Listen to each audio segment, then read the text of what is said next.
I think always my pictures were trying to accomplish something. I wasn't just drawing a flower. I wanted that flower to be part of a scene that was maybe telling a story just in the picture. It wasn't just a flower. Maybe it was a flower that was walking through the city to buy a hot dog. You know, it had to be more interesting than just a flower. So that was a big part of it.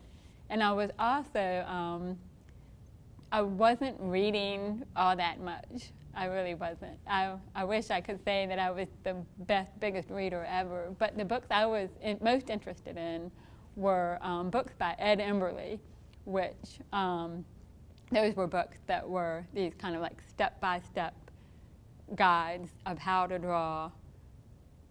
They're sort of almost cartooning in a way, but he teaches you how to simplify the things you see. It's not, you don't have to draw a horse realistically.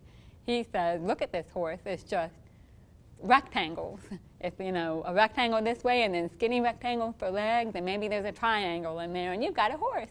And I would check those books out every Friday from the school library, work through them all weekend, bring them back on Monday. And for several years, that was my thing. And so that's a little bit of the kinds of stuff I was doing. Oh, and I was watching a lot of TV, which I'm not going to dismiss TV all the way, because for me, in the years before closed captioning, I was still watching a lot of TV, but I understood none of it except for what I could see on the screen. And so I filled in a lot of blanks for myself. You know, I would just make up what was going on. And I think that actually enhanced my storytelling abilities. It wasn't lazy watching. It was watching and trying to figure it out, and then coming up with my own possibilities for what was happening.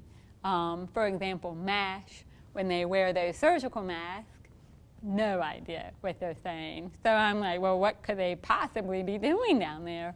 And you know, you just start making things up, and maybe your story was even better than the MASH writers. I doubt it, but so there was a lot of TV thrown in there too.